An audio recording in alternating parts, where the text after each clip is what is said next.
Marks. I'm with Copwatch and some other, Portland Copwatch and some other organizations, and just a community member. I'm Tracy Reeve. I'm the Portland City Attorney. Ted Wheeler, Mayor. Bob Causey, Portland 911 Director.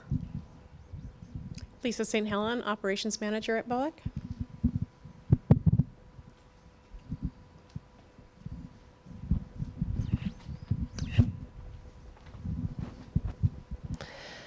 Hi, I'm Philip.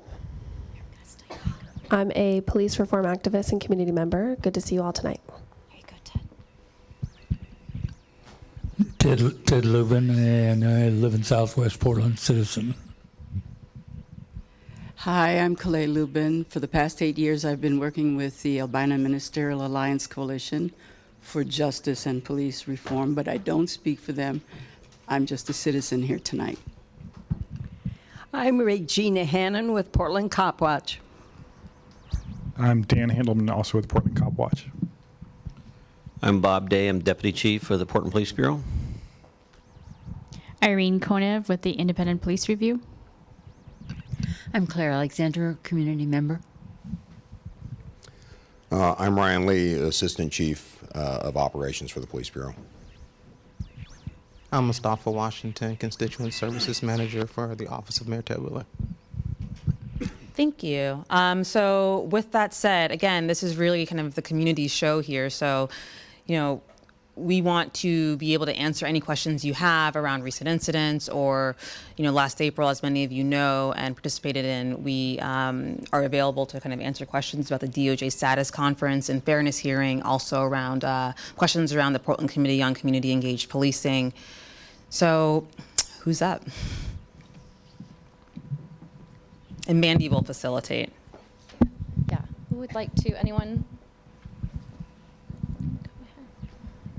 I would like to say that I'm here to ask that there be less police and more people who can deal with situations that the police are not dealing with very well, have not been historically. And I'm surprised that there are so many people from the Police Bureau here tonight and nobody from really public safety kind of thing. So I think this is about public safety, but I wish that there was somebody that I could call when I have an incident in my neighborhood that is not an accident with somebody who's, you know, a life-threatening thing, but somebody who's mentally ill maybe. And I need more resources in Portland that I can reach out to, not the police, because the police have proven themselves not to do that kind of thing well.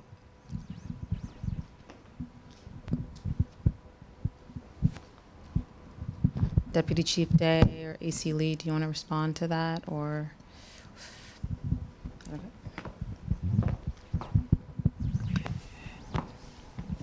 Well, thank you for your comments, sir. And we recognize that the challenges that we're facing, particularly in the area of mental health, is, you know, community-wide problem that certainly falls to the feet of the police more often, but I think everybody would agree, including the police, that that's not the response needed.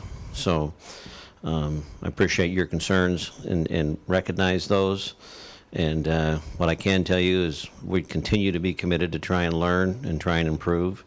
But I also recognize the challenges, so thank you for sharing that.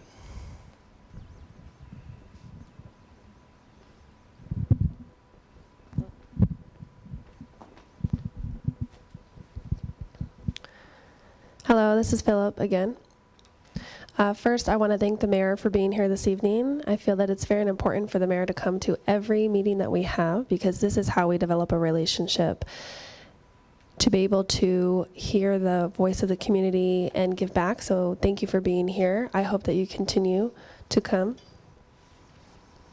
And Ted, I remember previously after John Ella Fritz, sorry, I misspelled so quickly for the interpreter. So John Ella Fritz, it's a coffee, makes me spell the words quickly.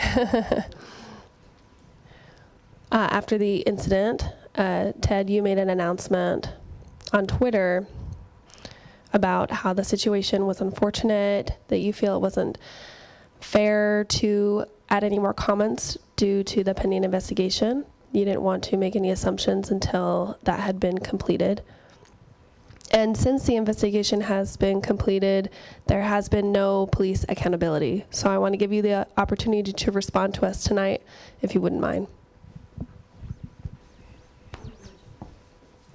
Do you need that?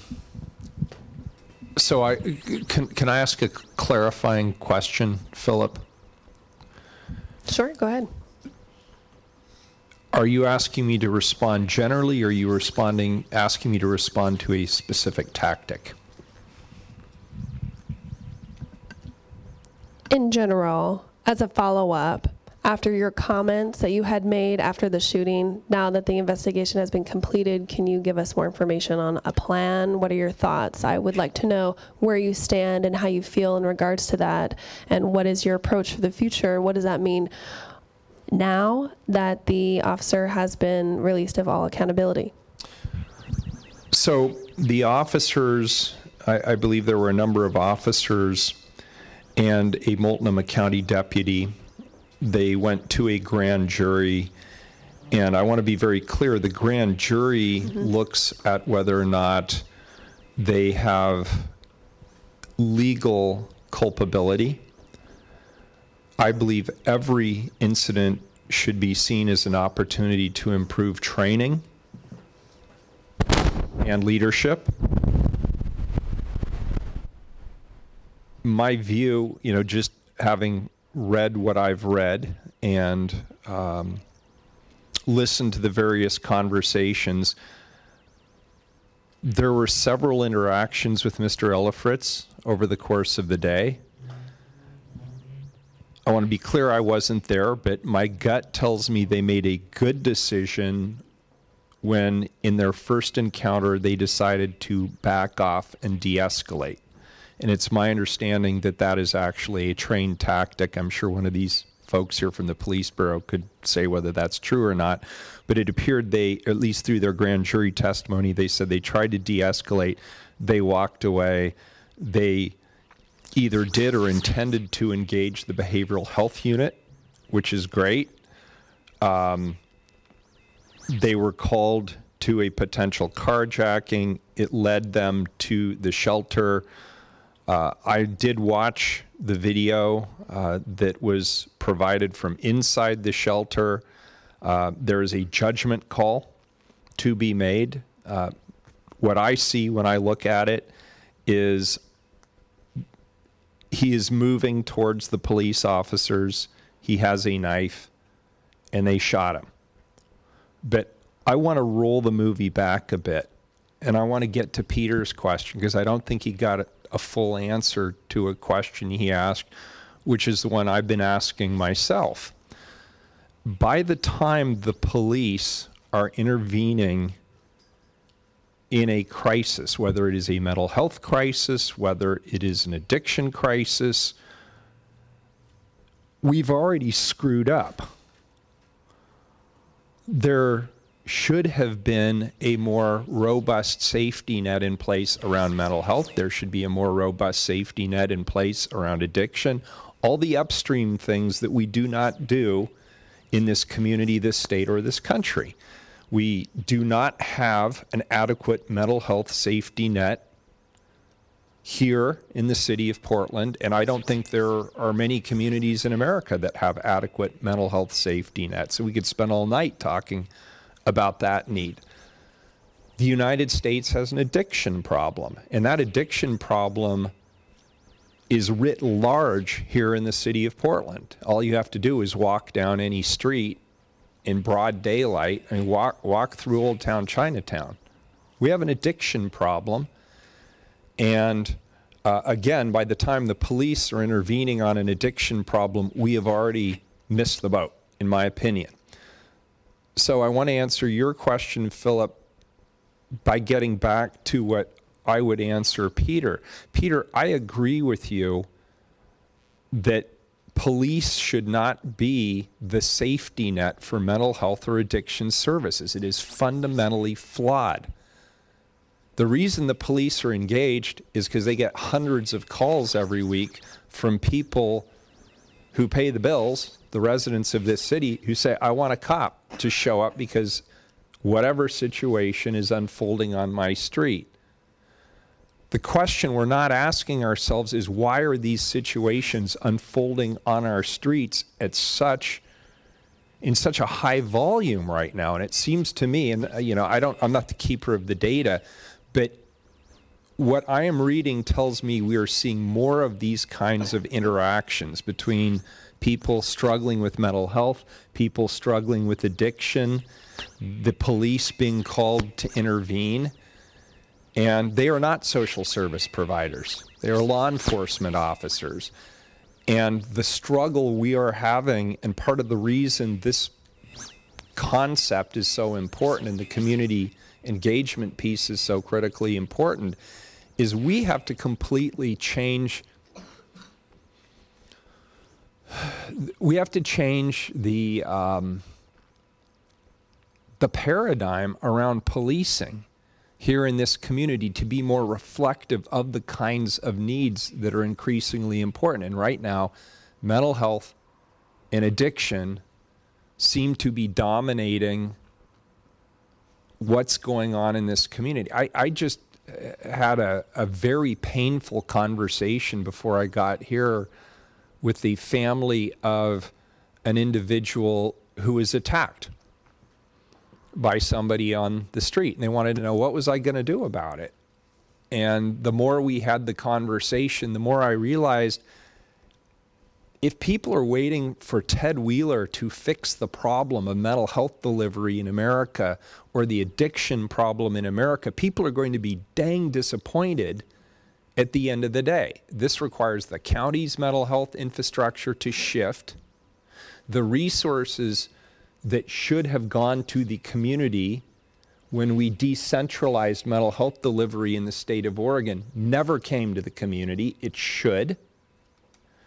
The federal government continues to pull back on everything from supportive housing, HUD housing, Medicaid support for organizations like Central City Concern or Cascadia or others that actually provide these services.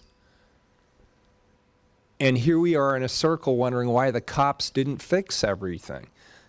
I will hold them accountable. I hope everybody at least knows that. I will hold them accountable. We also have to hold ourselves accountable for putting into place the upstream infrastructure that will actually address the problems as opposed to what police do, which is address the symptoms. We're stuck in addressing the symptoms. Now, I want to be clear, we have an obligation to act locally with the resources we have and the tools we have. But if we really want to fix the mental health issue and the addiction issue, and by the way, this is driving a lot of the chronic homeless problems that we're seeing on our streets, I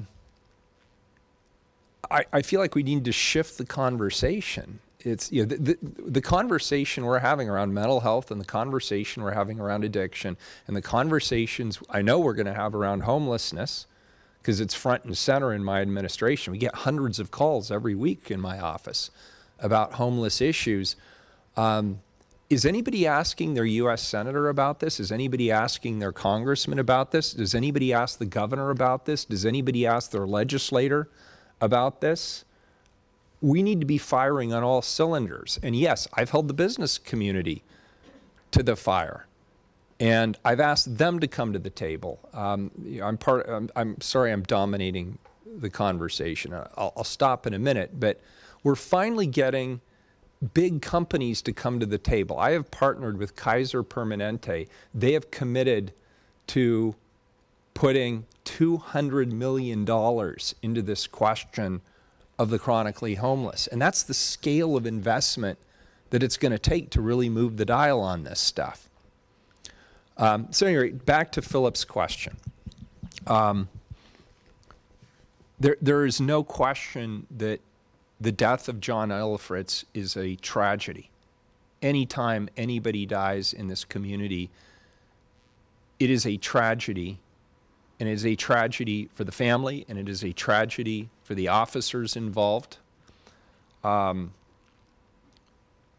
best opportunity to stop that tragedy from unfolding wasn't after it already escalated to the degree it did at the shelter.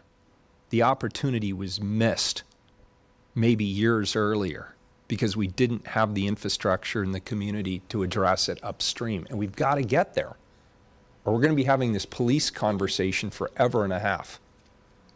That's, it's sort of a raw emotion I have, and maybe in a month or two, as it sinks in more, or I hear more, or I read more, maybe I'll have a more refined answer for you, Philip. But that's sort of that's the space I'm in today. Thank you. I appreciate you sharing your comments. Just one follow-up, and then I'll pass the mic. You mentioned mental health issues, houselessness, homelessness, and mental health services, addiction. So I also want to add to that list police issues.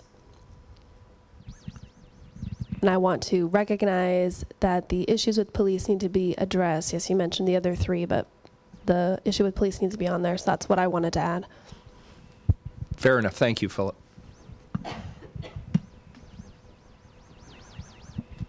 And I don't know, gentlemen, if you have anything else to add to that. I'm speaking on your turf.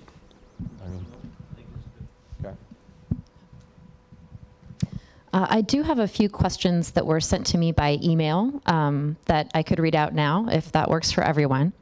Let me just have a seat here for a second. Do you want to sit up here, John? All right. So these questions come from community member Ann Brayfield. She was not able to be with us tonight. There are three of them. I'm going to read all three out loud, and then I'll repeat the first question, and whoever wants to answer can answer, although I think we've started to talk about it a little bit. Her questions are, what actions is the city and the Portland Police Bureau taking to ensure the safety of persons with mental health challenges or who are in crisis when the police are involved? Her second question is, what lessons have been learned in this regard since the Department of Justice's findings in this matter in 2012? And the third question is, what current and future plans does the city and the Portland Police Bureau have for ensuring that citizens and police officers go home safely at night? So to repeat, the first question that she asked was, what actions are the city and the Portland Police Bureau taking to ensure the safety of persons with mental health challenges or in crisis when the police are involved?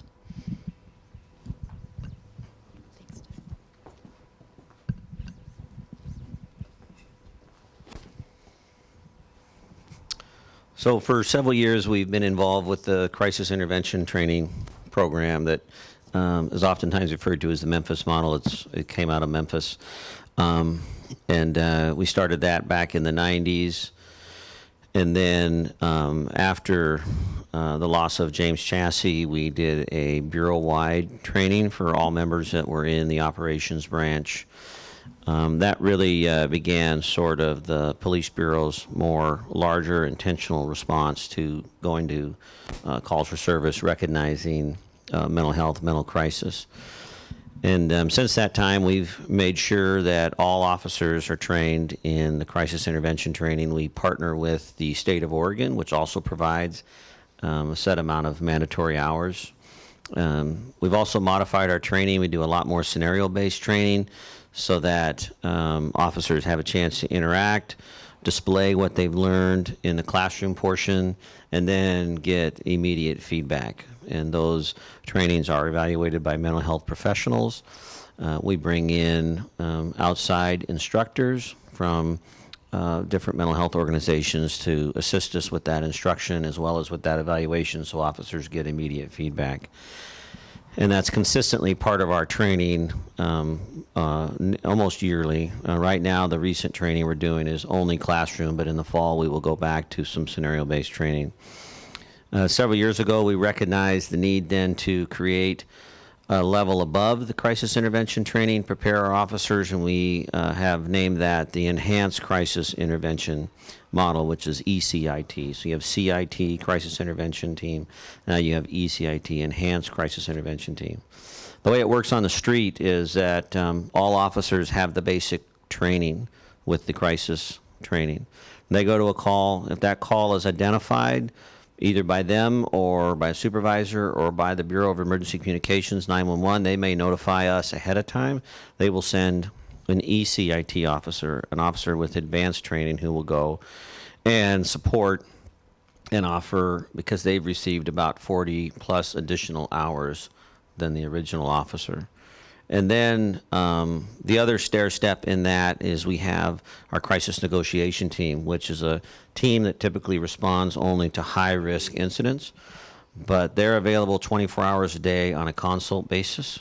And so there's a sort of a stair-step approach from the basic level training that all officers get, the enhanced level training, of which we have about 75 officers, I believe, right now. It could be more, but that number sounds about right. And then we have the crisis negotiation team, which is on call 24 hours, 7 days a week as a consult and available to come out, and they bring out even a higher level of expertise and resources.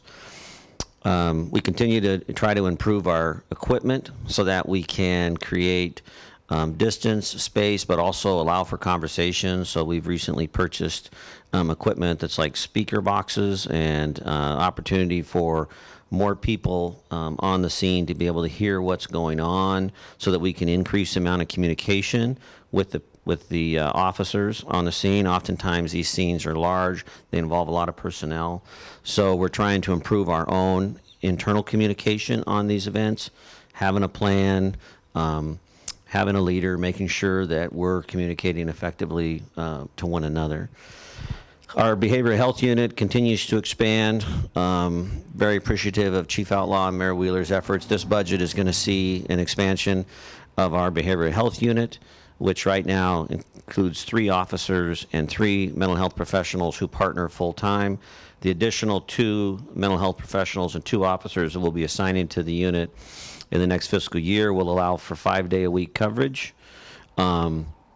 And will be able to allow us to have a greater robust response in terms of case management, working with other mental health providers and people in crisis, particularly that are chronically that we're dealing with on a regular basis. So that unit continues to grow. The service coordination team, once again, credit the mayor for his support of that and the increased amount of services. Service coordination team used to really focus on drug addiction, but they've really expanded that into the area of mental health.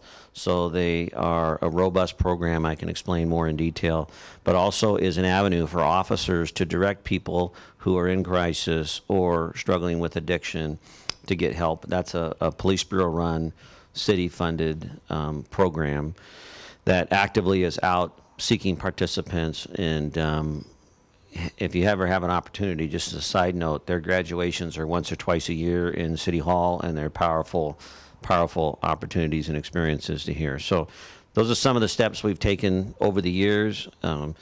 It's a core, addressing mental health and mental crisis in our training it's a core fundamental concept that we're addressing yearly, desiring to get better, looking for options around the country, and I'm proud of the fact that some of our work has been showcased nationally.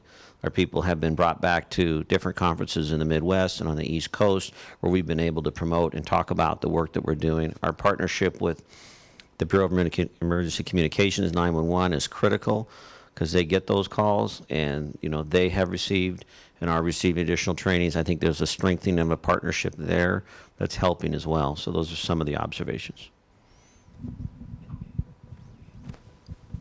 Philip, you have something to say?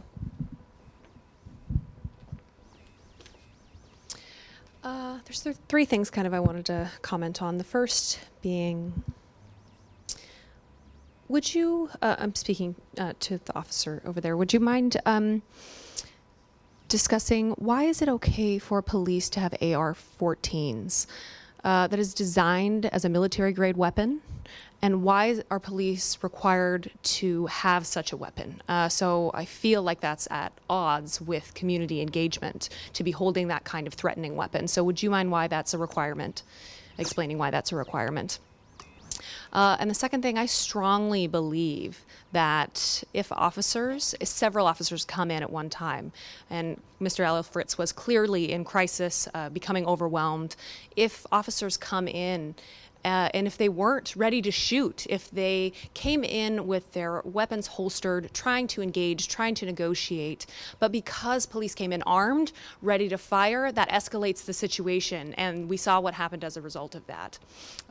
So holding weapons really in plain view is an escalation tactic. So I would like to hear your thoughts on that. And then also, why is it okay for officers to put 8 bullets in a person's body? From my experience at the Department of Safety Standards and Training, DPSST in Salem, officers are trained to target with a red dot in the center, and the red dot represents the heart. And so that's ingrained for officers to have a perfect shot right in the middle of that bullseye. So when they go out in the world, that's what they're aiming for, the perfect shot. And to put 8 bullets into a person and firing, everyone was firing. I'm just having a hard time understanding this. And this has been a pattern thus far since 2010. We've seen the pattern that's occurred over time. So your thoughts? Well, I'm more than happy to keep talking, but they've also heard. Okay, so Philip, first question regarding the AR-15 rifles. The decision to go to AR-15 rifles, Dan, you may remember the year. I can't remember the year now off the top of my head. We see that as an additional tool, an additional resource for the officers, as well as for the community. I absolutely understand the appearance and the concern, but it is another resource that we have in some situations that will resolve an incident.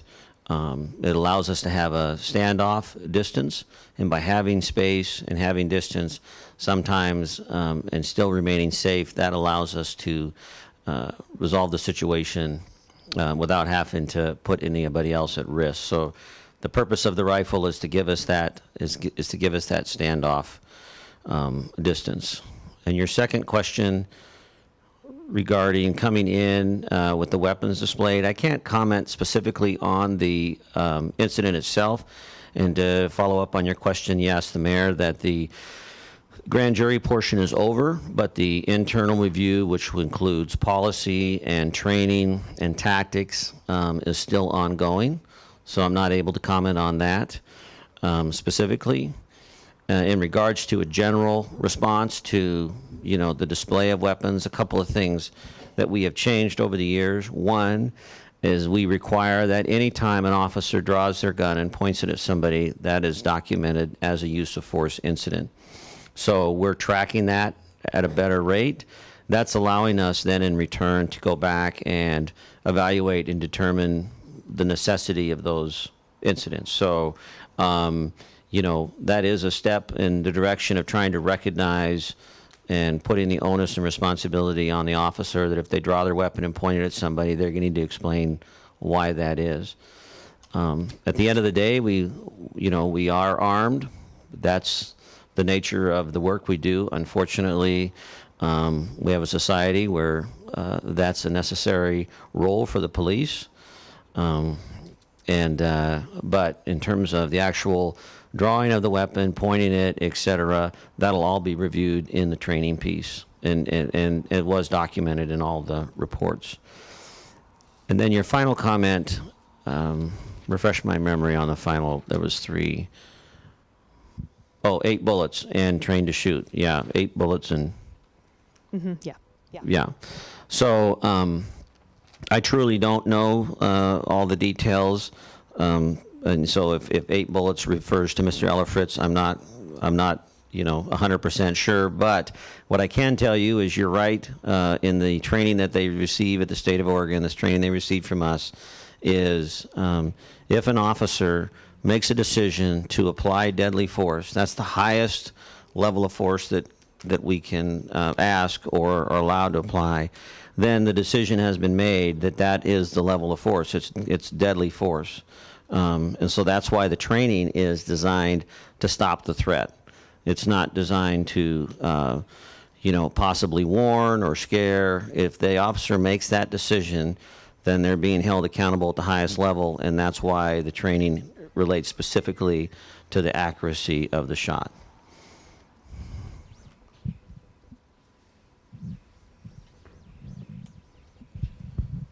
I want to give other people an opportunity to comment. I needed some time to reflect. I watched, just happened to be looking at MSNBC last night when a town hall was held in the city of Philadelphia around the issues involved with Starbucks needing to have training. And there were mostly people of color in the audience from Philadelphia.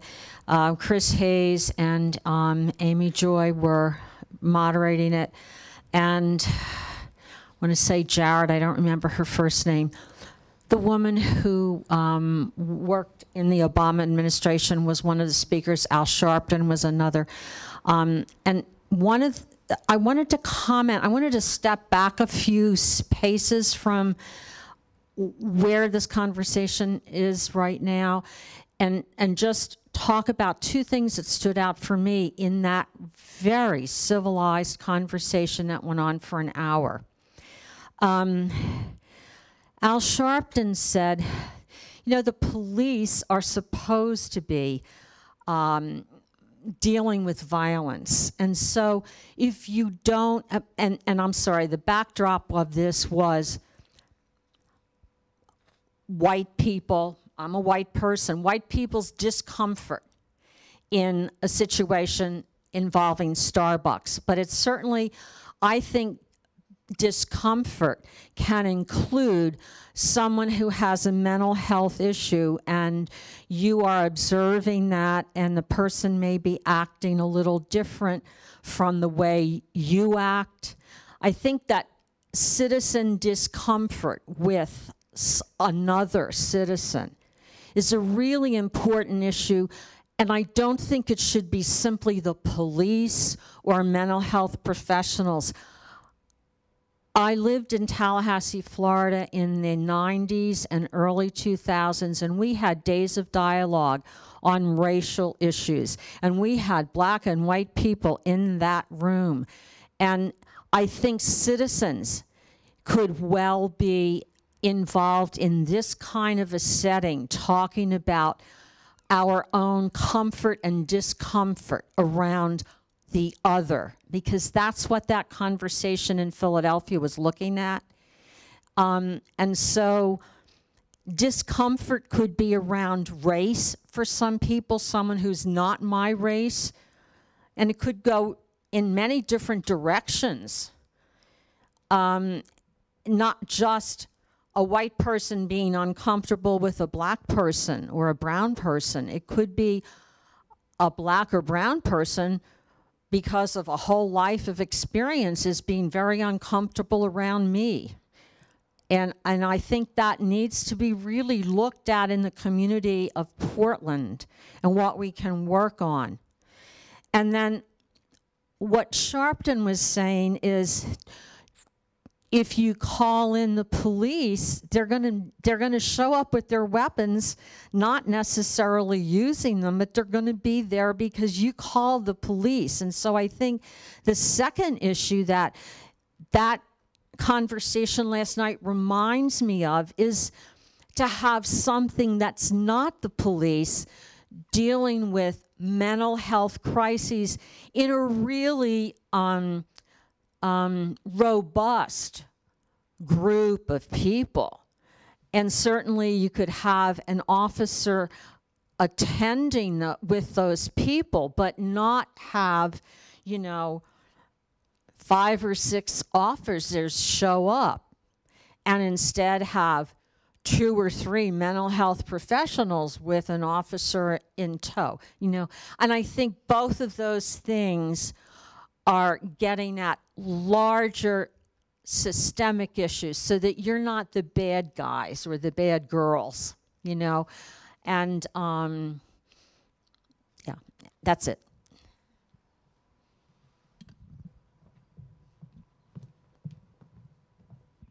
Thank you. That leads me to Anne's next question, which is, what lessons have been learned in this regard? And Anne was talking about people who are in mental health crisis or having mental health challenges. What lessons have been learned since the Department of Justice's findings in 2012? Anyone who wants to answer?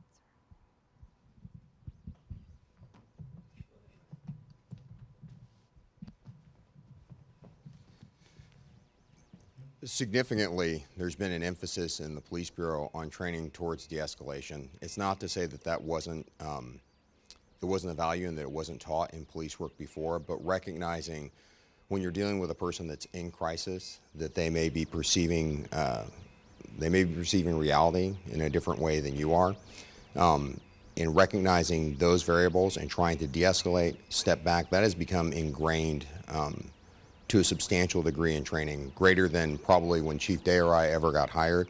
And that as a lesson is not only reflected in how we're approaching dealing with people in sort of what most of us probably around the circle here envision as classic mental health crisis, but recognizing people that are sort of in a state of temporary crisis. They're overcome by events.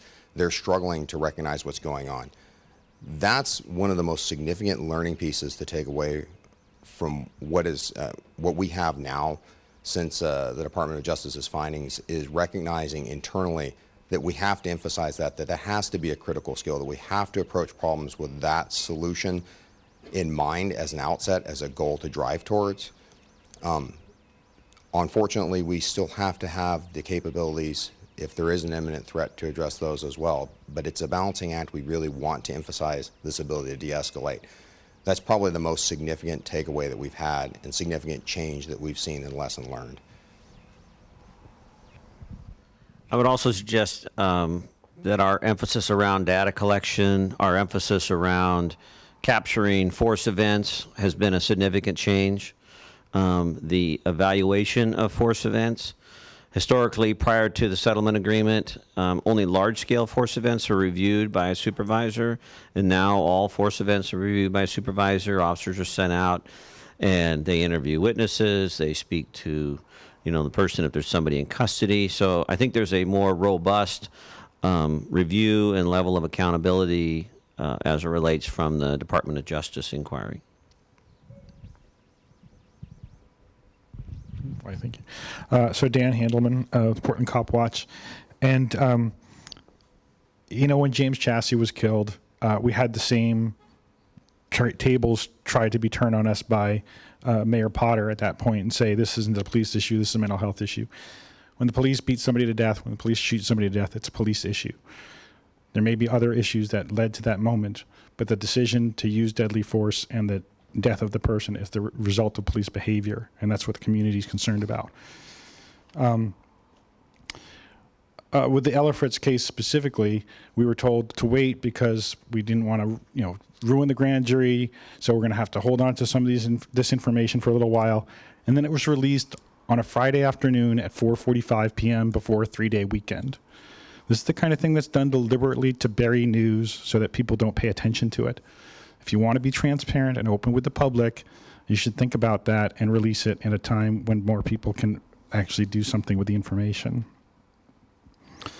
The other issue that's been coming up repeatedly is have something other than police officers. Now, in 2016, when police officers beat protesters at City Hall because people were upset about the Police Association's contract that would have just been passed, we were promised there were going to be community resource officers that did not carry guns that were going to be hired. And instead, we're now in the middle of, I understand the final vote hasn't happened, but in the middle of hiring 50 or so new police officers instead of putting these resource officers out in the street and see if that lessens the need for having more armed officers. And I don't know what happened with those resource officers, but that seems to be the kind of thing that several people have been referring to tonight, having unarmed officers. And before I give it the microphone, the last time, not two months ago at this forum, somebody made a wisecrack that thank goodness that no mental health crises ever happen on the weekends because the behavioral health unit can't send people out on the weekends. That's what happened with John Elfritz less than 2 weeks after that comment was made. Mayor, if it's okay, I'd like to respond to the resource officer piece, the community service officer piece. And so, what's that? I know, but I want to take ownership in that from our part, from the police bureau. So, the mayor did provide that direction last year, and the training division, and I was in the training division up until just a few weeks ago, as you know, Dan. And unfortunately, and I'll take responsibility for that, it didn't get off the ground as quickly as it should have. We're in a position now, and the mayor's made it very clear, and as part of the budget, that we're going to be onboarding these folks ASAP with the goal of having them in place. But that's a responsibility that I need to share in terms of the planning piece and the implementation piece. In regards to the development of the program. One of the challenges we faced last year was we were creating a brand new position, and when you create a brand new position that's going to have a public safety nexus, we're sort of starting from scratch. Now, there exist in other departments, so we did do our research and look at other departments, but we also were trying to fit something unique and specific to the city of Portland. So I'm confident that we're well down the road, and the mayor's made a commitment in this budget to have these officers on the ground by the first of the year. But I just want to make it clear that we have some, and me personally as a captain of the training division, have some responsibility in that. So I know that's been a frustration for others as well as myself. If I could also respond to that. I am highly motivated to get the community resource officers, or whatever we're ultimately calling them, on the streets. The reality is that in the public sector, you have collective bargaining agreements. And the problem we have run into is collective bargaining between different units that believe the work that will be ascribed to the community resource officers is work that they are entitled to under their contract. That's what we have been trying to solve. It is not a lack of commitment to the community resource problem.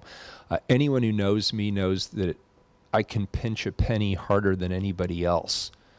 And the community resource officers are a relatively less expensive alternative to police officers who spend between 18 and 24 months being trained.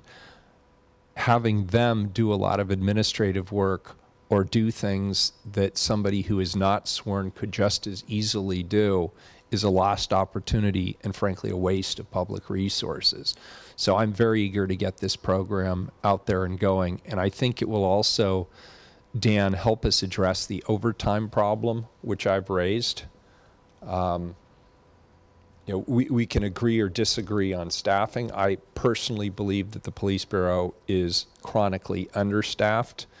And as part of the evidence of that, I would point out that we are just burning through overtime dollars like nobody's business. It is a very expensive way to staff a police bureau. And the community resource officers coming into the mix can, I believe, begin to help us address that issue.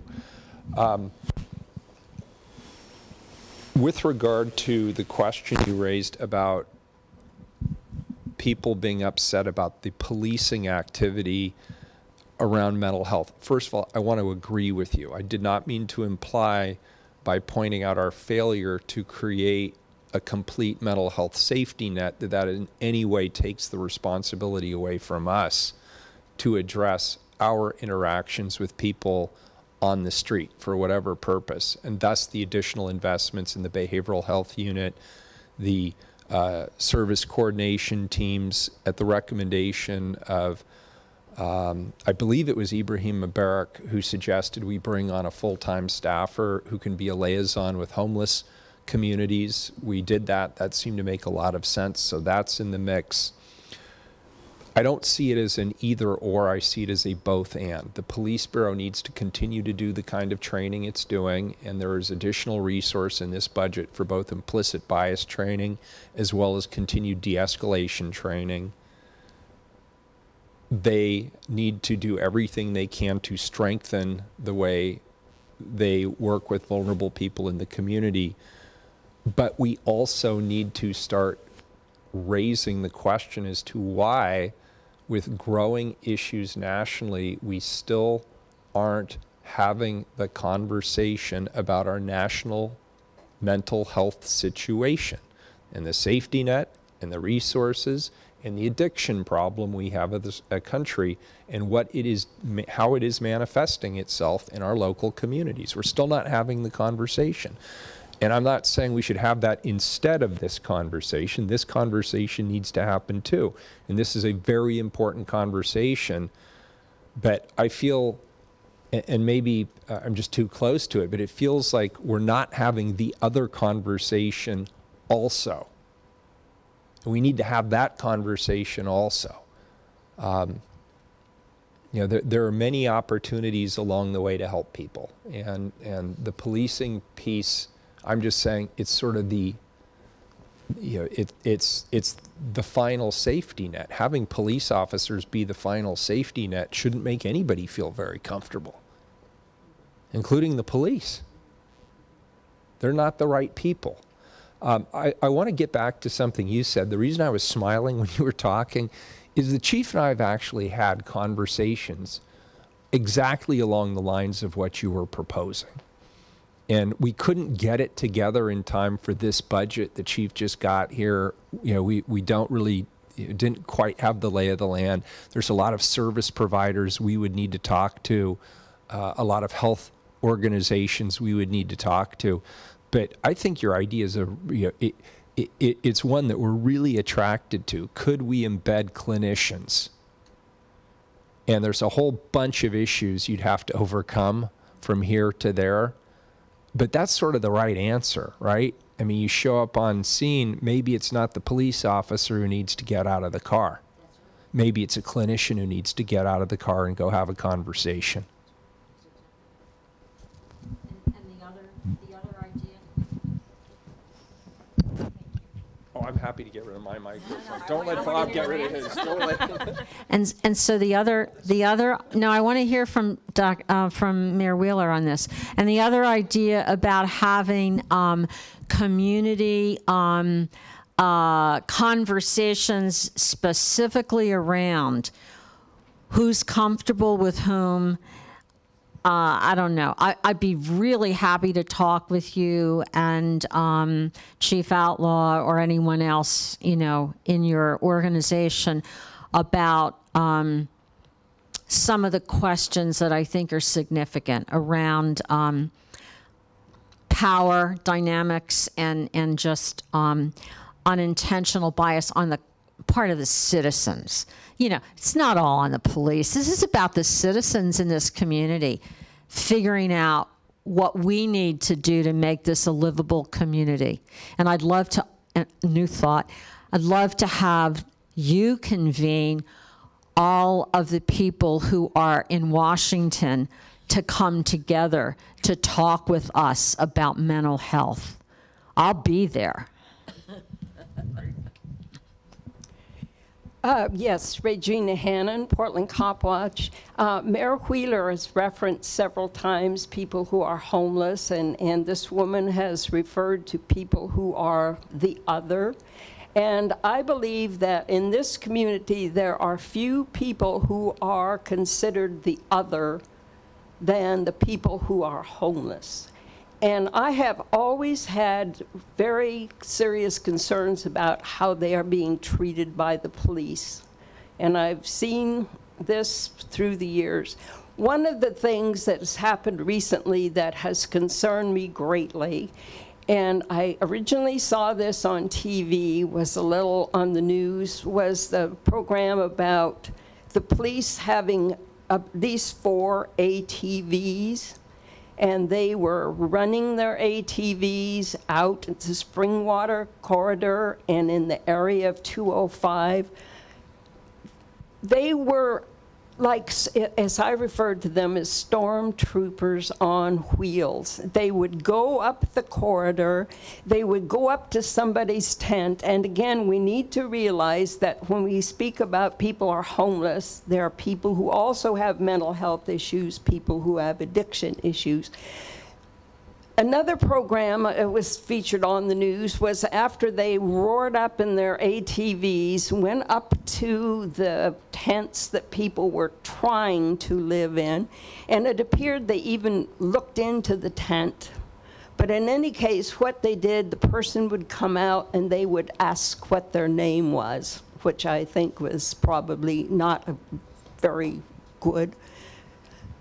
And then they had with them a list of people who had warrants out for them. And then if the person gave their name, which of course they were intimidated to do, they would look on the list, and if there was a warrant out for the person, then they would be arrested. Someone had mentioned, I think, and I think it is so true, that any of us who live in our own homes, in our own neighborhoods, would we have some police officer on an ATV roaring up to our house, coming in, demanding that we tell them our name, and then if we happen to have an arrest warrant, we would be dragged off? That doesn't happen because we're not homeless. We're the other.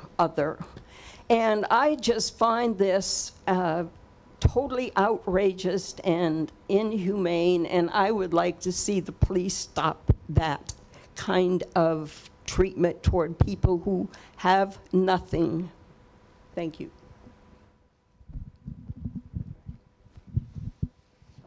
Did you guys need to address that, or shall I go ahead and with my question? Yeah, okay. So I have a question about the Police Review Board. The OIR group recently released a report on shootings and deaths in custody, and one of the things they were concerned about was the procedures on the Police Review Board, particularly around making findings about the shooting itself and kind of ignoring all of the things that lead up to that. And so I'm curious if anything from that report has led to any talk of changes in Police Review Board procedures. So I apologize, I don't have that in front of me, but I do recall the conversation we were for City Council. We facilitated a response to that.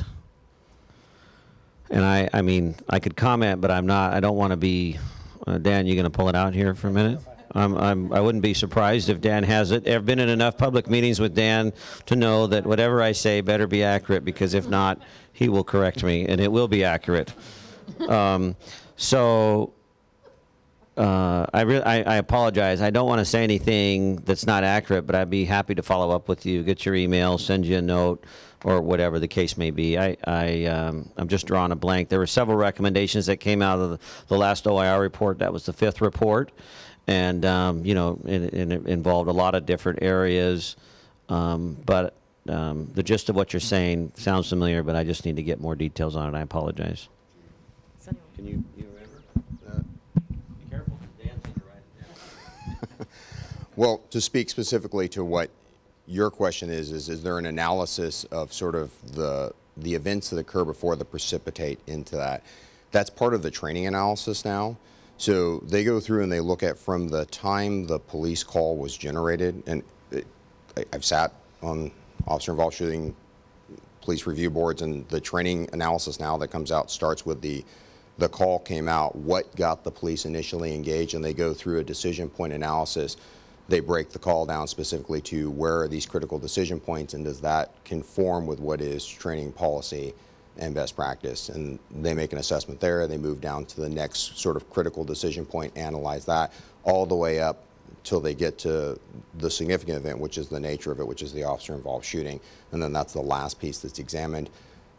Then, I shouldn't say that's the last piece examined, that's the critical piece that's examined, and then they'll look at the treatment afterwards, and did the on-scene supervisor meet the expectations, and did the personnel that are there meet the expectations. So, I'll be very frank and say that I'm relatively new to my position in the Police Bureau. I can't speak to what the PRB's format was preceding that, I just don't recall. But I know that the training analysis now does include all that decision point analysis from the time the call gets generated. But I just want to clarify. I agree with all that, but I want you to clarify. I believe the report stated something to the effect, and I don't want to put words in your mouth, so if you need to straighten me out. But I think the report was that the training analysis, they would like to see more consideration given to the training analysis as it relates to the decision-making process. I think that's what you're referencing. Wait, hold on. Sorry.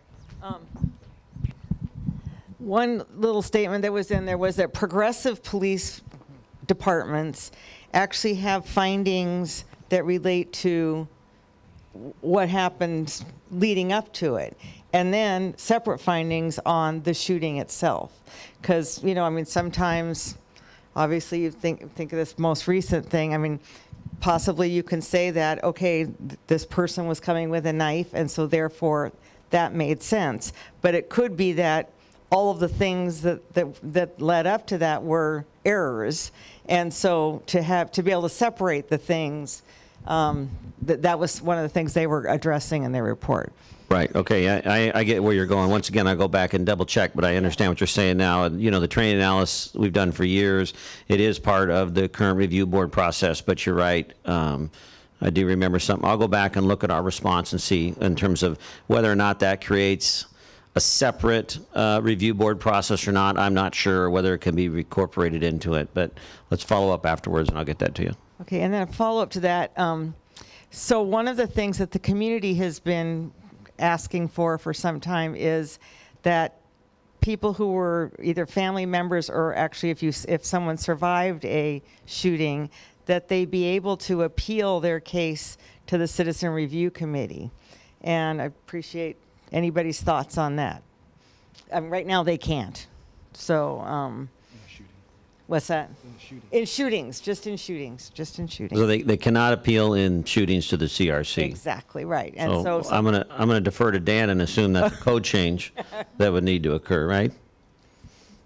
Well, it would need a code change, and it would need a fix to the police association contract. It was one of the things that people were asking for in 2016 that didn't get changed when that contract was up. So, you know, we can wait another 2 years, or we can try to force that change sooner.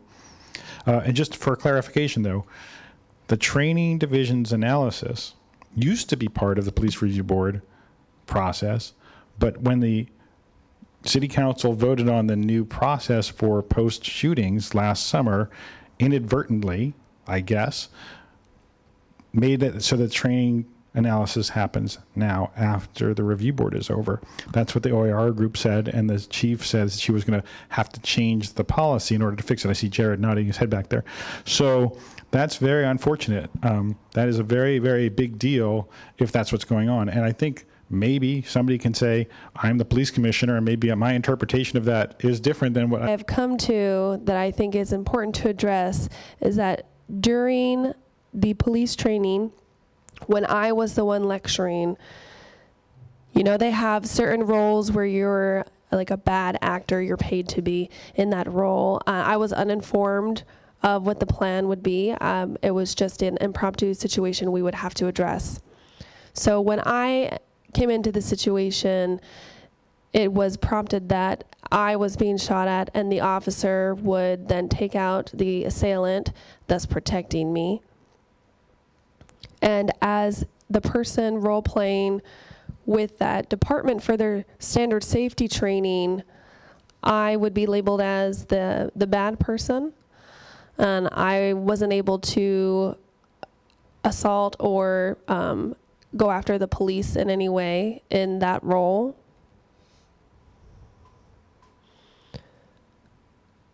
So being on both sides of that experience, now with my understanding after the police training and being back in the public, their response is different from what I've seen in the training. They don't have real ammunition. They don't have a real scenario. The people are labeled clearly as role players, and they're not able to mimic attacking the police. So when it comes to real life scenarios and real life situations, it's unapplicable. I believe there should be more thorough training to address that issue. And it's not a question, it's more of me sharing my experience with the full 360 of that interaction. I'm willing to sit down with the police chief and give more detail of my thoughts for improvement. So that's something I wanted to share. Thank you.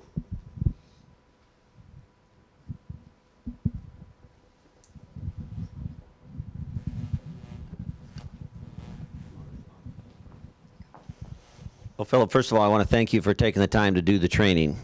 You know, that's a big ask, and I really respect that, and I appreciate that. And I've done a lot of work down there in Salem with the Department of Public Safety Standards and Training, so I'm pretty familiar with their program. And we'd be more than happy to have a conversation about, you know, we're always looking for ideas and information regarding our scenario-based training in the challenges we face. So, you know, we'll be available to connect on that regard. Thank you.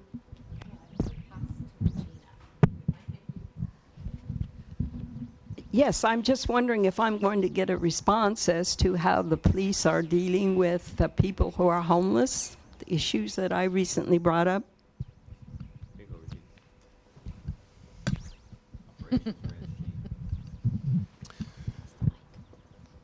When we're talking about the houseless issue, when we're talking about abatement of camps, that is not a function of the police bureau. We'll go and support the property owners during abatements, but that is not the direction that they're being tasked with now.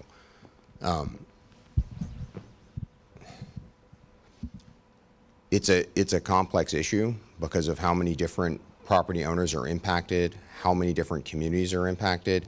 And the perception, unfortunately, is that if they see a camp that's set up on, say, private property being abated by the property owner, they see police there, the perception is that the police are there for that function. I know what you're talking about specifically, or I mean, I heard what you were saying specifically. I don't know the details of that. I can't speak to that in an informed manner as to whether or not the actions you were describing seen on the news. I just can't talk to that. I can talk to you about the way the programs were functioning, particularly at, say, Central Precinct, and it was a coordinated effort with property owners, abatement, that there was a police outreach, that there was a, what we refer to as the homeless outreach car. It was going around providing information about other shelters, mental health care providers, addiction care providers, prior to when we knew that there was going to be a proper owner posting to try and abate camps, so that there was an effort to get people into services, to get people into shelters prior to any sort of abatement from the property owner, and that the police would function in a standby capacity. That's the current model that's being implemented now. Regina, do you want a mic? Here you go, Regina. Oh, sorry. okay. Sorry. I think that's well and good, but that is not addressing the issue that I brought up about people who are having to live out on the Springwater corridor. And I have been out there talking to people who have to live out there, and recall one woman who told me that she and her husband were out there because the rental they were living in, the landlord got the property foreclosed, so they were out. But I need to know, and I need to know that something's going to be done about these ATVs running up the corridor as fast as they can, and also on 205, and asking people their names, and if they have a warrant out, then arresting them. And that's not happening to me or probably to anyone else in this room. And I think at some point, and I realize you didn't have the answer tonight, but I need to know that at some point soon. Thank you. Did anyone want to respond to Regina? Okay, so I've got Nicole in the, I've got Nicole in the queue, and then I'll have you next. You're done? You don't need it? Okay.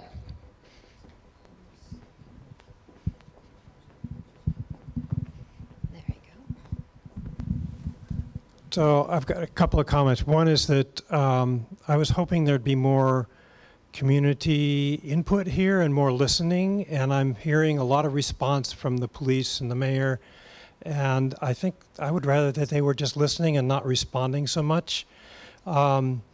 I really appreciated what Philip said about escalation in the John Elefritz incident, and we're hearing from the police that that has been a big thing that they've done is training on de-escalation. But what we saw there was not de-escalation. It was just the opposite of that. And I think that you need to hear that from us, that that is something that we're not seeing. We're not seeing that de-escalation that you're talking about as being in your training. And the way Philip showed that with his hand signals and you know, and the words was very eloquent and very powerful, and you need to hear that.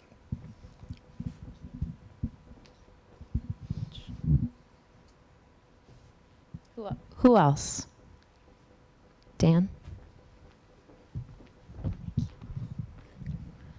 Thanks. Another thing that happened, this was at last month's, whatever we want to call these things, community forums, where there was a gentleman who spent a career as a bouncer, and he said he never used violence, and he would do things to de-escalate situations like offer people sandwiches.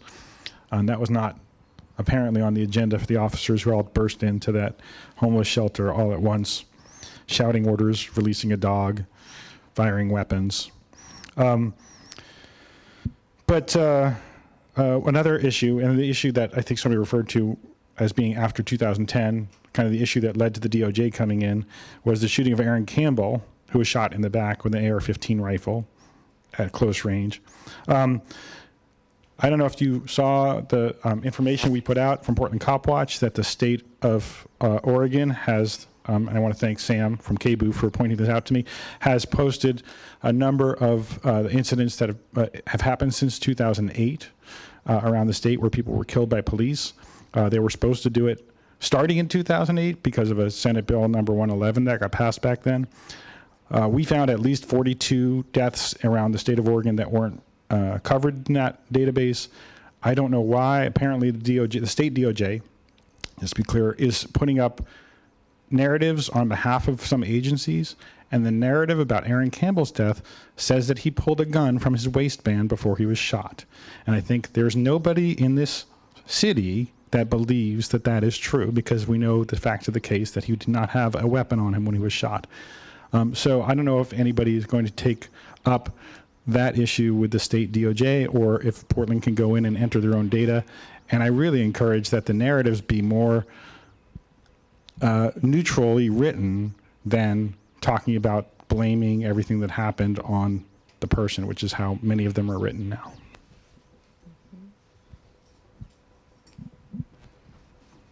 So Philip's in the queue, and I just want to check in really quick to make sure. Is there anyone in the room who hasn't spoken tonight who would like to say anything right now? Okay. Oh, if you wouldn't mind waiting, Philip, yeah? Thank you. Thank you. I'm Sam with KBOO. I had a question regarding the information that was released on Friday about the Elefritz investigation. It's a little, and sorry to be asking questions again, but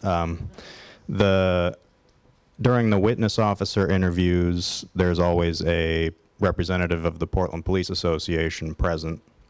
I guess I was just curious what mandates that and what the role is of that representative there. And I'm sorry if that's not exactly, if I'm asking the wrong people or anything. I meant to reach out to Sergeant Burley about that, but I figure I have pretty high-level folks here. I might as well ask. But I just wanted to point out also that looking at it from a community perspective, at least a couple of the names that pop up in the investigation are very familiar as PPA reps in those interviews.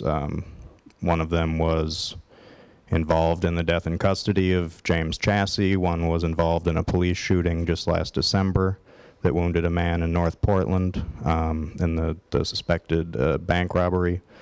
And yeah, I was just curious about what the role is of the PPA reps in those interviews. And yeah, that's all. So as the mayor had mentioned, we work with several different labor organizations. That's part of their contractual right, and have a representative present with them. And their role varies largely. They're there as listening. They don't, have they're not an investigative body in the piece, but they're there as listening, as a support. Primarily just being available for the officer that's being interviewed. But they do have a right to have somebody present with them. Philip, yeah. Yes, I'd like to make a proposal. And a motion, rather. I guess it's not really voting, but I'd like to lay something on the table for us to revisit, and we can revisit it at a later time, but I'd just like to throw something out there. I was raised shooting on a rural farm. I know it's surprising to some of you that I was a farm boy and I used to hunt with my dad. I know it's shocking. It was scary, frankly, but I'm familiar with a number of different guns, different weapons, shotguns, pistols, that kind of thing. And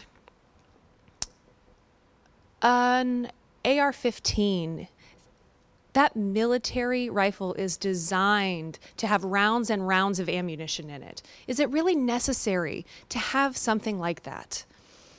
Qantas Hayes was shot at point blank range, 3 bullets to the brain with that rifle, when a smaller weapon would have done that same job. What is the necessary reason for having a military grade weapon that's designed for war to use against civilians? And so I wonder if I could throw out there a ban on assault weapons. That we have the mayor here, that we could ban weapons. And we know, because of school shootings, we know that this is happening, but this is a step that we can use.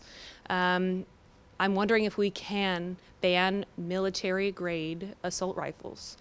So I'd just like that for us to think about that, to marinate on that idea. And think about where we can go and in a direction that we can take to build trust again, because I'm really concerned about the use of those weapons.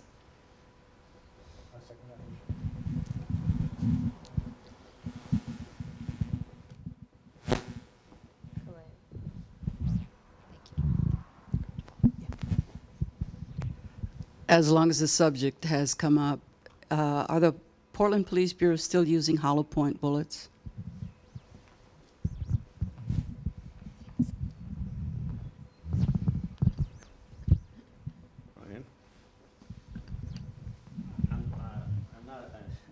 Enough of a gun aficionado, hollow point bullets, The answer is yes. The reason behind it, the logic behind it, is that the round, it reduces the likelihood that the round is going to over-penetrate. In other words, it's going to pass through a person, and reduces the likelihood that it's still going to carry lethal energy downrange to somebody. It's an unintended consequence. It also reduces the likelihood that it's going to pass through building materials. It's not probably the optimal solution for that, but that's part of the logic behind why those rounds are selected. That's pretty much so a standard in law enforcement in America for those reasons.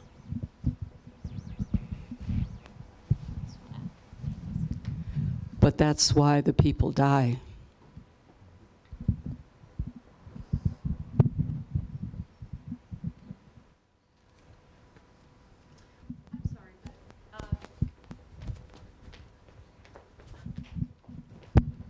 I want to go back to Qantas Hayes. He was 17, experiencing mental health crisis, a child. No criminal history, and criminal history aside, I've done a lot of research and trying to get the whole picture.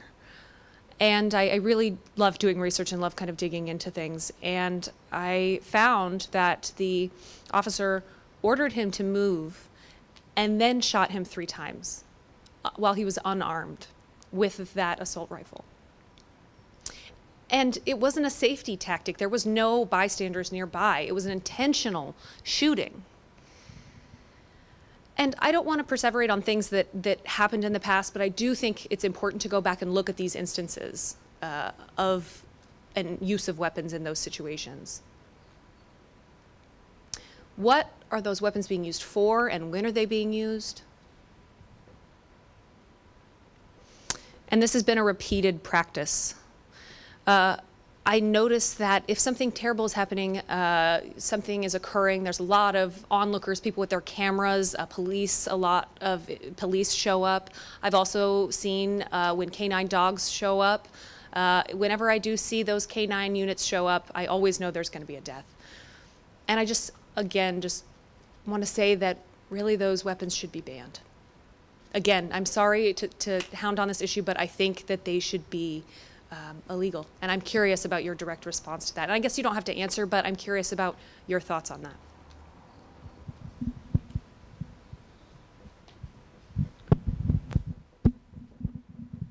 Does anyone want to respond to that? Otherwise, Michaela, you can. So in reference to the Qantas Hayes case that Philip just referred to, and in reference to what you said, Deputy Chief, earlier about the reason that the police department has AR-15s is to create space. But Qantas Hayes was shot point blank in the head with an AR-15. And as Philip pointed out, he was unarmed. Can you explain why an AR-15 is used in that case for that purpose? If what you say is true, that it's part of the arsenal of the police department to create space.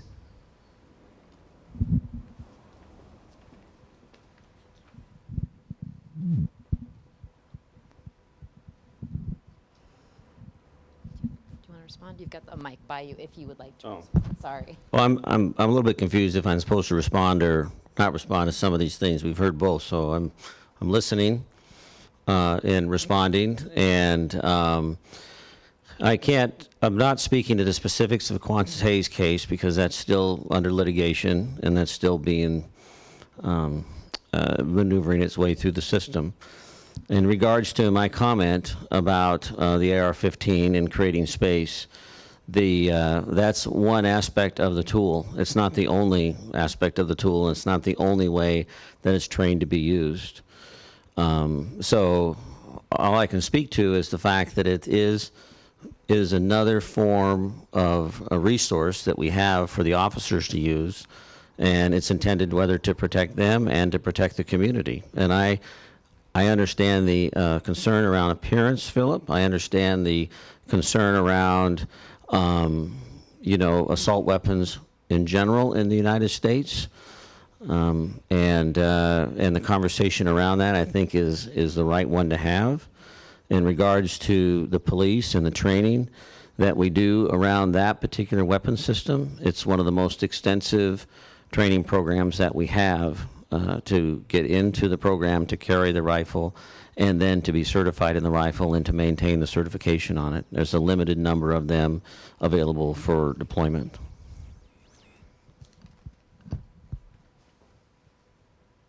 Okay. Dan? So there's a couple of issues that I want to hear something about. I guess I'll end on the one that I want the answer to. But first, we talk a lot about language in this country and in the city. And whenever I hear police talk about a gun as a tool, I wonder if that's what it's looked at when a civilian picks one up. Is it used to open a paint can? No. The only thing a gun is used for is to shoot at things. So it's a weapon. And I wish we would just refer to them as weapons and not tools.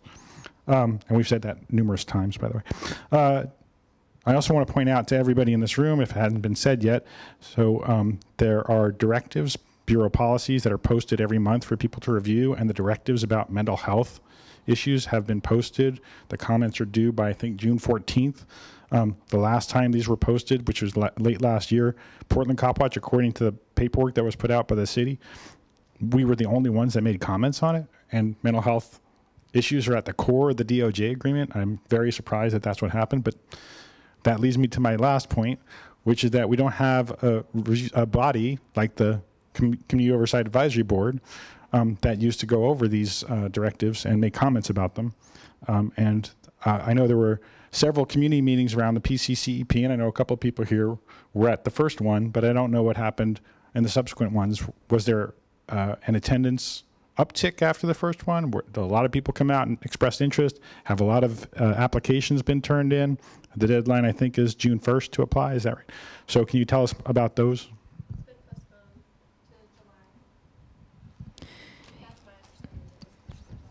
So, Nicole, yeah?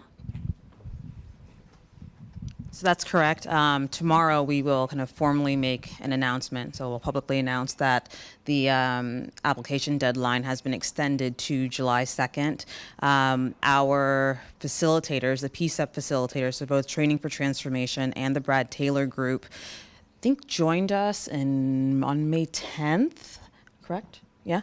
And so we really want them to be able to kind of engage in substantial outreach and reach community members who typically, historically, have not been at the table, right? I'm going to be really frank when I say this. Like, I know most of you in the room, right? And so I want to move past that. I think the city and the conversations around public safety need to be expanded kind of beyond those who have been typically engaged, right? Like, so we are grateful for your engagement and your kind of continued activism, but we don't hear from a sizable portion of the Portland community on law enforcement issues that impact members of the community who have not been at the table. And so we want an opportunity to be able to reach those individuals. You know, we've had a decent amount of interest, but we think that outreach can be kind of more intentional, more focused, and we want to give people time to learn about PCEP, learn about the facilitators and what they're trying to do, so their vision, essentially. And also, you know, I had a moment after our conversation with the facilitators where I realized, you know what, it's hard enough to sit down and apply for a job, right? To sit down and complete a fairly extensive application, given kind of the fraught history of the COAB, is not easy. And we need to give people time to process the Portland Committee on Community Engaged Policing and everything we'd like to do around that, and also to buy into the process. And so we expect that there will be multiple conversations with certain communities, right? This is not, you know, a one and done situation where we think info sessions, for example, are enough. Repeat conversations are required. Substantial investment and time are required. And so we really hope and expect that this kind of month-long extension will get us to where we need to be, where we are hearing from more potential candidates, applicants who would be phenomenal on this committee. So I hope that answers your question. Or does it not? What? No, go ahead. I'm going to have to answer, but you pass and then you get this one. Well, one part of my question was there a larger turnout at subsequent outreach meetings about the PCCEP than the first meeting, which I think had 4 or 5 people at it? But what I'm hearing, I'm trying to be an active listener, what I'm hearing is the people who already understand how the police work and have concerns about them shouldn't be on this board. We should get people who don't know anything, because then it'll take us longer time to get everybody up to speed, and it'll take longer for this group to get together and do what it needs to do.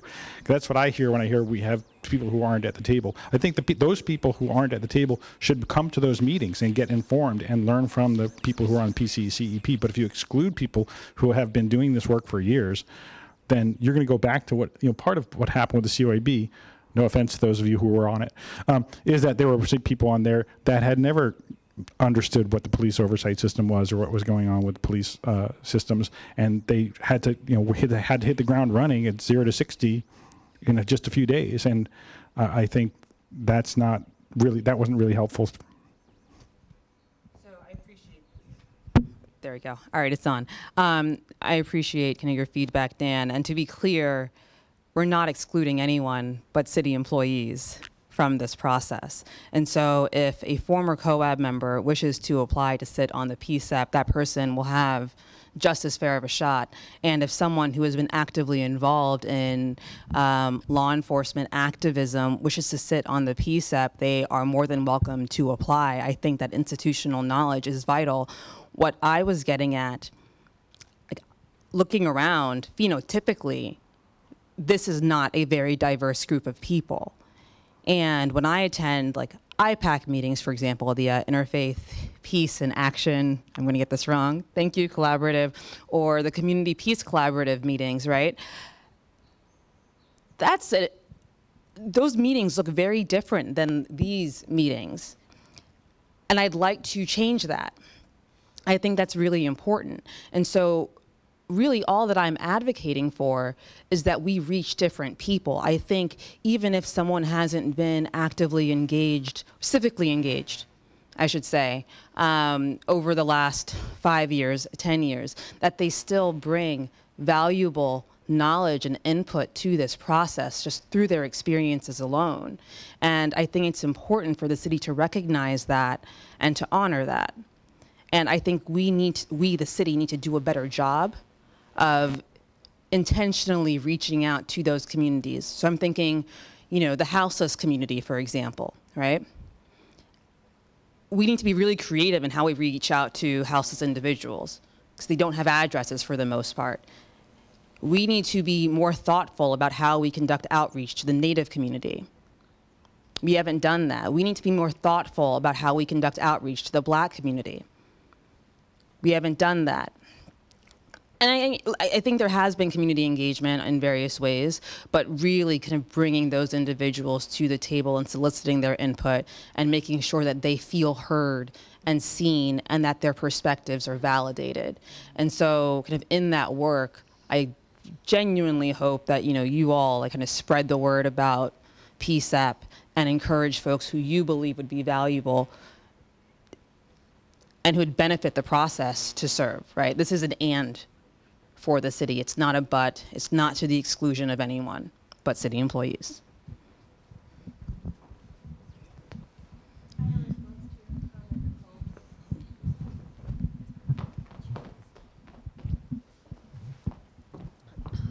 First of all, I want to thank you for your efforts in community engagement. You have done the job fabulously. I'm not questioning that at all about your ability to do it. No, brava. But I do want to understand something very important, that since my involvement on COAB, I was a voting member for 1 year. My second year, I was chair. Was involved with 2 different subcommittees. I had about 8 meetings I would attend every month. And only once in the 2 years did I miss a meeting because I had neck surgery. So to be really able to get a pulse on the community and their insight and their thoughts, including myself. And with COAB, there were 5 PBB officers armed, responding to a situation that escalated, pulling someone out of a room. That experience traumatized several community members, and several community members, including myself, have trauma regarding police violence. So that was incredibly traumatic. Now coming back to what we're talking about, I think people don't have trust. There's no accountability with police officers, especially when there's been deadly force involved. I think that more people would come here if there was trust. Police accountability needs to happen first and foremost. I think that if you just try and reach out and think, well, I've done my job. I mean, you have done that. You have done your job. But the issue is trust. There's none of it. People are afraid. People are traumatized. They don't feel safe. Being here, there's a lawyer here, the mayor is here. From their perspective, there is fear. Why should I waste my time in coming to these meetings? It's better for me to stay home and watch the results later and make comments that way. That's my opinion, to be honest. Police accountability needs to happen first. So keep up the work that you're doing. And if police accountability actually happens, people will show up, people will respond.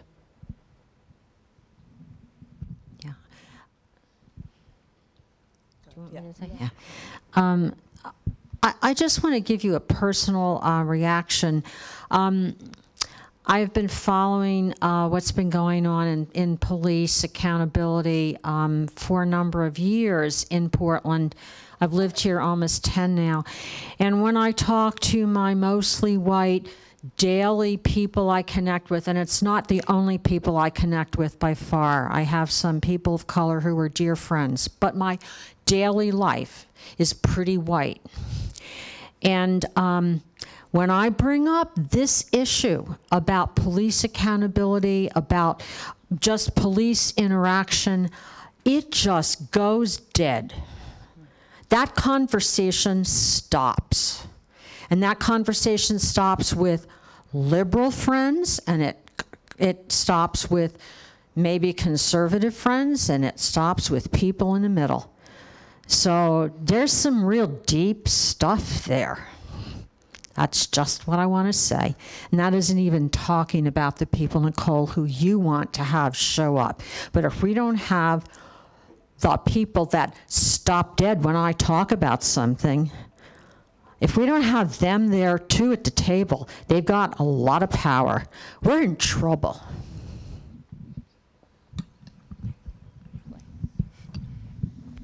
Hello, my name's John. I wanted to talk about police accountability, and specifically police accountability with your colleagues, as far as holding your colleagues accountable. I'm somebody that has participated in many marches and protests over the last couple of years, and was very highly critical of activists around the protests that were deemed riots right after the Trump election. And all that changed on the May Day march. And I'm just going to try to sum up this experience so I can get to what I want feedback on. I was in a situation where I left where the problem was. There was, a fire in the street. I had left the protest once it got to the point where the police had asked everybody to leave, and I was a couple blocks away up by Pioneer Square. At that point, I believe it's flanking, right, where police line up and they charge up a road. Is that correct? Is that a correct term? Well, anyway, yeah. And they had charged up the street to where the only way for me to for police not to make contact with me would be for me to have ran. And force was used on me, and it was also used on another person where we were being pushed up the street. The person I found out later, so what had happened was this guy had gotten a taller black male, was tackled by one of the police and punched in the face. And I was able to get his name, and so all the information I'm about to tell you I found out later. This was somebody that wasn't even involved in the protest. He was a random person that was walking through downtown Portland.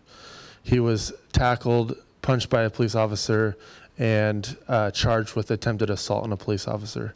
He had taken it to trial, and I was going to be a witness in this, and they ended up not calling me because the 4 police that were called to the stand all had different stories.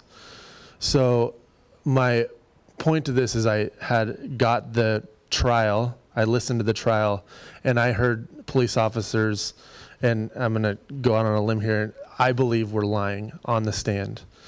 There's just things that it couldn't have been a mistake. They had to have made something up to cover up where they had gone wrong. And this is, I believe there is a code of silence within the police force. And so I really want to know how that is going to be addressed when a colleague does something, when one of your colleagues does something wrong. How do we get to a place where your coworkers can hold them accountable and not turn a blind eye? And I think that is a big part of accountability, that we need to look at, like, when there's misconduct, that there should be some accountability coming from higher ups, but also within the force itself. So I want to know how that's being addressed, if at all.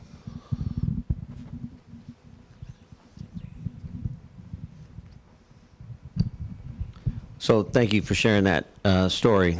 And a couple of things. I mean, when we talk about police accountability, and Dan and I have talked about it for a lot of years, you know, I know that it's an absolute priority for the mayor and for the chief. Chief Outlaw brings an extensive experience and background in that area specifically, and I'll tell you, is challenging the organization internally in regards to her expectations around that. So, I mean, there's an ongoing effort there on her part. Her leadership, she's meets with the command staff every week. She meets with the lieutenants once a month. She's met with all the sergeants. So her messaging is becoming robustly clear all the way through the organization. And I believe that's, you know, it's a key start to hear from the person at the top about the importance around that accountability. We have a system, you know, the Independent Police Review, as well as our own Professional Standards Division, that allows for the reporting of, you know, allegations of misconduct by officers. We have several cases that are opened internally because of officers reporting on other officers. That's all available when the Independent Police Review does their, they do their annual reports and put the information out on the different cases. So we ask for people to, if they're not comfortable internally making a complaint to the Professional Standards Division, they can make a complaint to the Independent Police Review. They also have the ability within the organization, they don't have to stay within the chain of command. So if you see something that you think is appropriate or wrong, you can report that to any member in the organization has a responsibility to follow up on that. So there isn't a, even though we're a hierarchical organization with a rank structure, and then there's, you know, mandatory reporting requirements once that information becomes available or becomes known. So in regards to the specific example you gave, which I'm not familiar with, but I would say in those particular cases, you know, when you have situations that occur outside, I mean, the district attorney's office is involved in that. There's obviously a defense attorney involved in that. There's a judge. I mean, there's a lot of people who are hearing this information. And if you have information that you believe is different or, you know, challenges what you're hearing, then I think that needs to be brought forth. And if you've got that and you want to bring it forth to the Independent Police Review and have somebody look at it from the outside, that would be the best route to go, and I would recommend. I don't, anytime that you have those concerns, I think they need to be brought forward and they need to be thoroughly reviewed. Can I just respond real quick?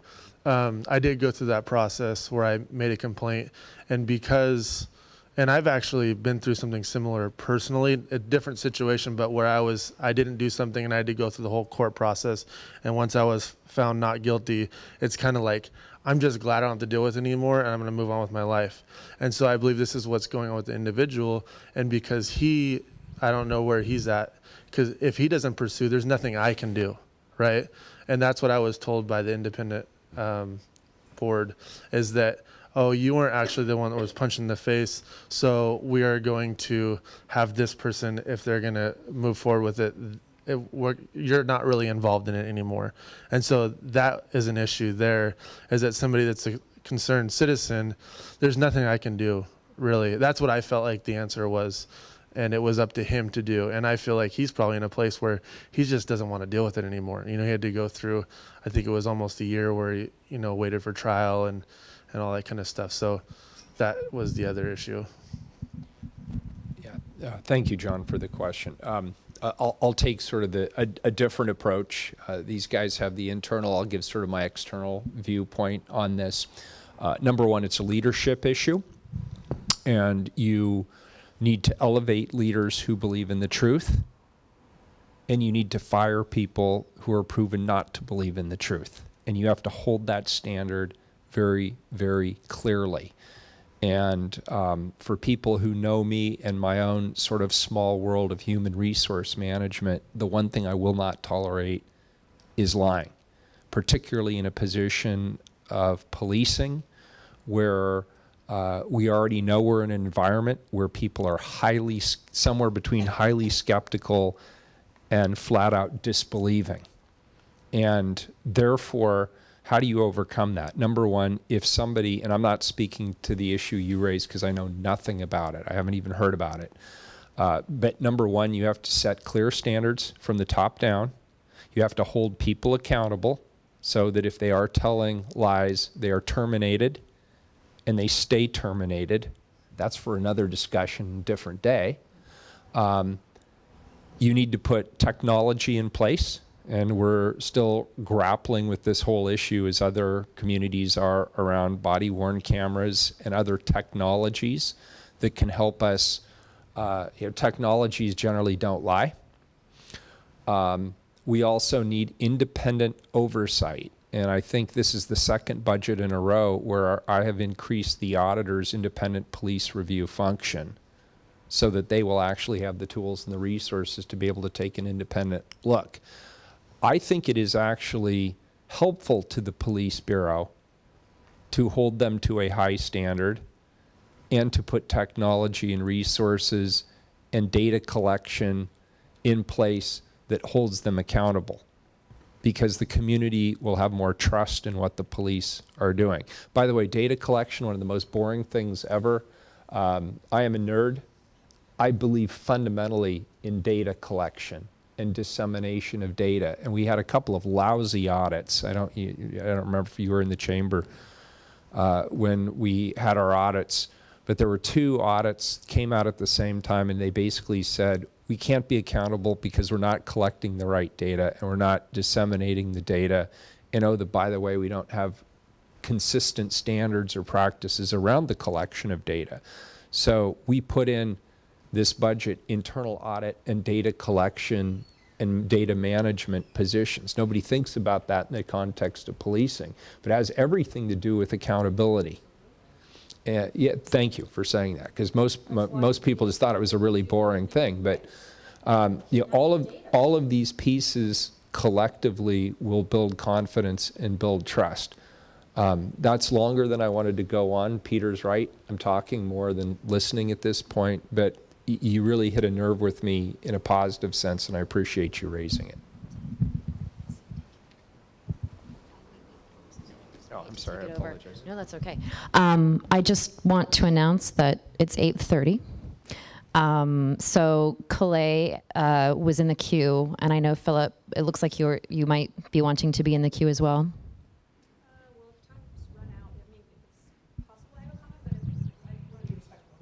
I appreciate that.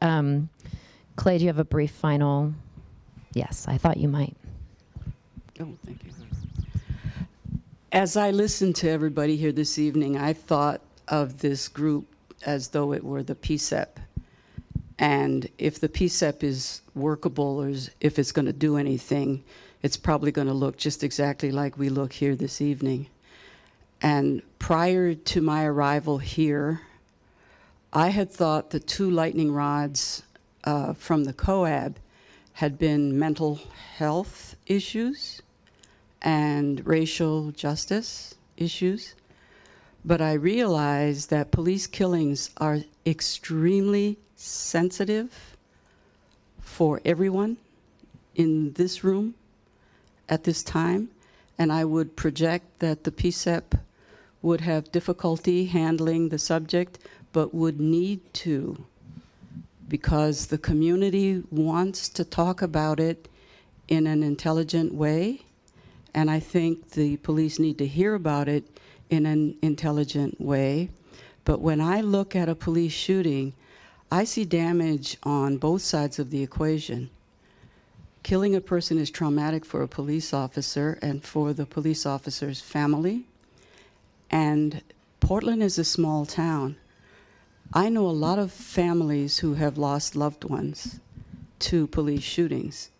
And so I know there's a lot of pain in the community, and I have had the feeling that families who have lost loved ones to police killings avoid these kinds of meetings because they kind of slough over the really nitty-gritty part of it. So as we were talking about what is the community component for the work moving forward, I think it's going to be courage to speak the truth and simplicity to be really truthful about when a police officer draws a gun, the intent is to kill.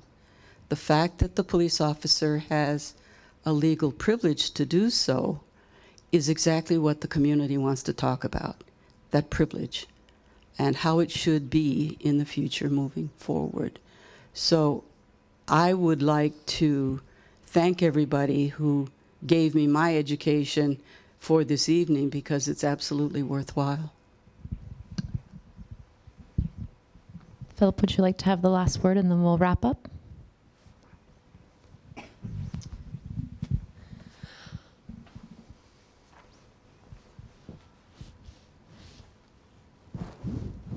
Again, going back to John Elifritz,